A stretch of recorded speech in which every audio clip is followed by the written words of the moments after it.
Quick warning, there are spoilers for this film. I basically spoiled the entire thing. So, if you don't want to be spoiled, go out and watch the film, then come back.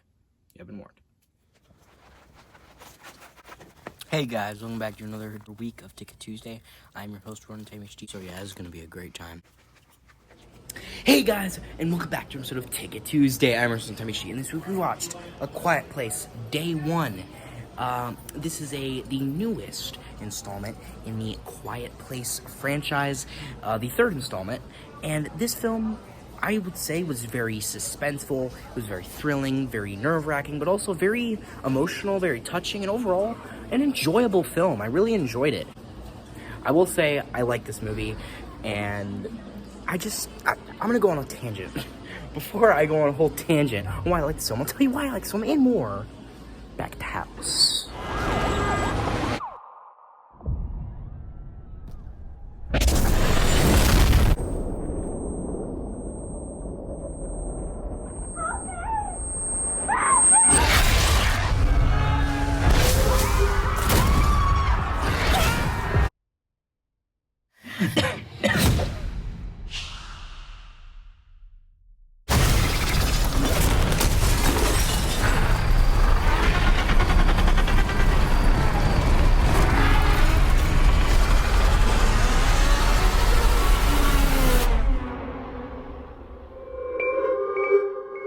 Hey guys, and welcome back to an episode of Ticket Tuesday. I'm Russell TMHD, and this week we watched A Quiet Place, Day 1. This film is the newest installment, to be exact, the third installment in the A Quiet Place franchise, or just the Quiet Place franchise in general. This film is a prequel to the first film, obviously being called Day 1, and it is a, drama, thriller, light horror. Is that good? I think that's probably good. And it is starring Lupita Nyong'o. I think I said that right. And Joseph Quinn, who is going to be in the new Fantastic Four movies as the Human Torch, I believe, if I'm correct. And gotta keep your eye on that one. I mean, there hasn't been a good Fantastic Four movie yet, so maybe this will break the curse. But anyway, I'm getting a little off topic. This film, I will say, is pretty good. I liked it. It had a lot of good suspenseful moments. There were some pretty, heart-pounding, thrilling, nerve-wracking moments. It was a thriller, so obviously there's a lot of thrilling moments, and there's a lot of horrific things in the movie too.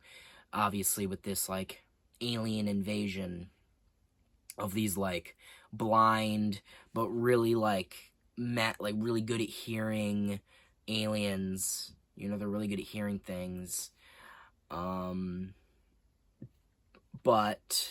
this film is obviously the prequel and how they got here and what happened when they first got here. Because obviously in the original Quiet Place, it was they'd already taken over Earth pretty much, right? And it was the aftermath of it, a year after it happened, right? But I will say I do like how this the apocalyptic nature of this film. I really do like that. And there's a couple things that I also like about this movie is that the trailer was very misleading, and I like that. A lot of the stuff they showed in the trailer was completely out of order. And there were even some shots in some parts of the movie that weren't even in there. There were some parts in the trailer not even in the movie, which I'm okay with, right? To an extent. I mean, at worst, it could be false advertising, and at best, it's just a good way to mislead the audience, right? I like that. I like how they kept us guessing. I do like how this is a franchise known for not having very well, at least the first movie didn't have a very happy ending for the main character. It kind of kept you on your toes. Will these two make it out of Manhattan? Will they make it out of New York okay? And most importantly, will the cat be able to survive? The answer is yes. The cat survives. Sorry, guys, I'm getting real massive spoilers here. They didn't kill the cat, so you don't have to worry about that.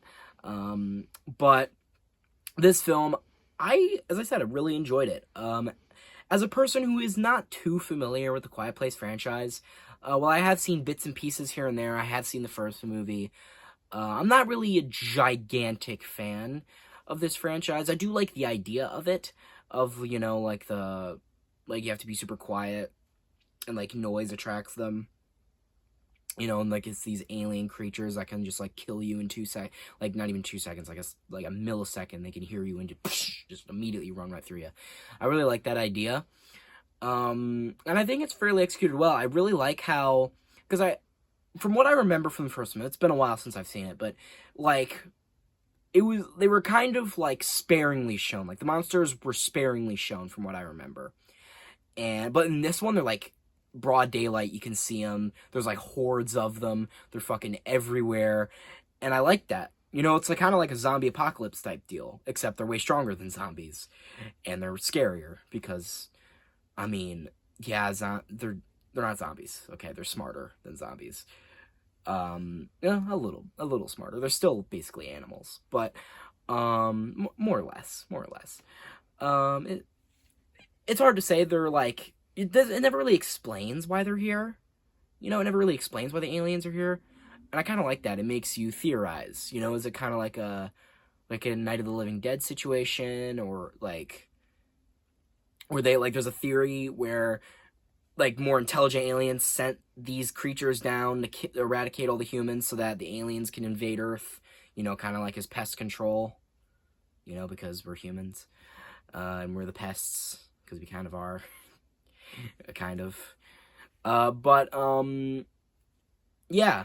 There's a lot of theories, and I do really just like the concept, as I said, and I really like the execution of how scary these things are, and how they're pretty much unstoppable. They're fast as fuck, they're super strong, and there ain't no way you can fight that thing.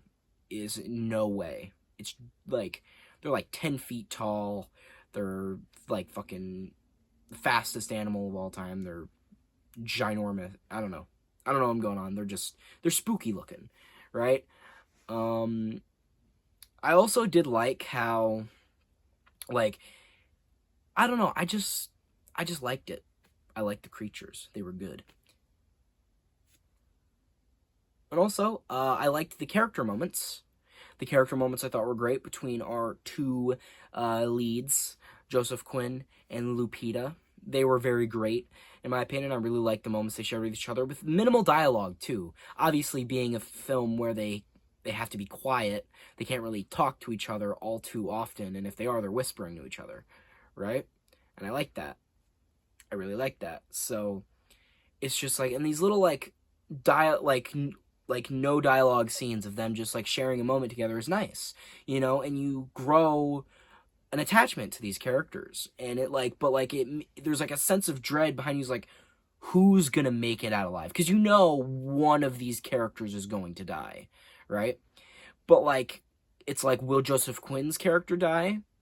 Because he's like the sidekick, right? And usually in horror films like this, the sidekick dies. Will the cat die? I mean, it's like an animal in a horror movie. Those things are doomed from the beginning. Or will Lupita's character die?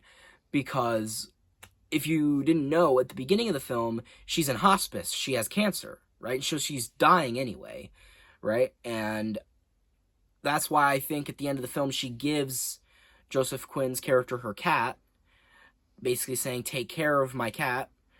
And she distracts the monsters while he runs off to get to a boat.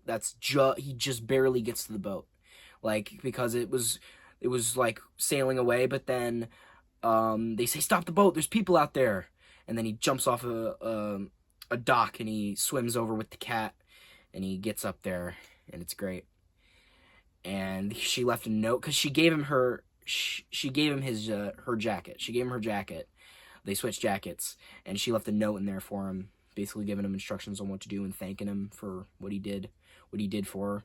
And then the final scene is her just listening to some music down the street in New York, and then she unplugs her headphones, lets the speaker play the music out loud, and then a creature lands behind her, and obviously it kills her. But I mean, she was dying of cancer anyway, So would you rather slowly die of cancer alone in the middle of a decrepit old city, or would you just get immediately steamrolled by a monster? I mean, granted, the second one is a bit more violent, but realistically, are you going to feel anything? You're just dead, right? You're just immediately dead. One is really slow, and the other is much quicker. And you're dying either way. It doesn't matter, right? Dying either way. And hey, your cat's fine, so you can have a bit of solace there.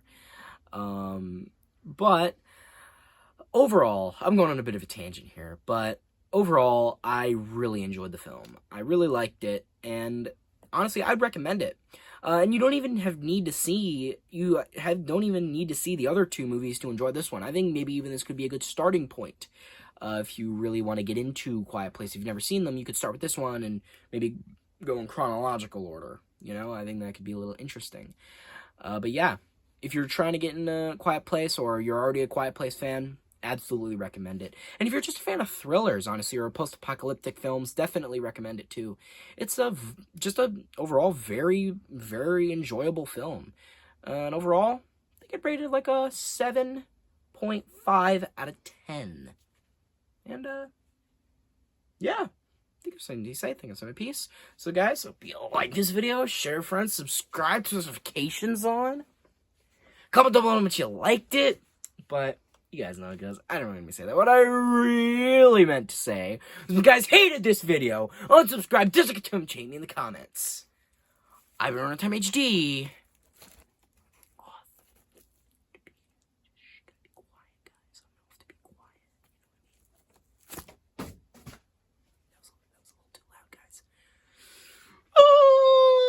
I don't even. You gotta be quiet. Gotta be quiet. Shh. We're at the movies. Gotta be quiet. There's not monsters around. I don't.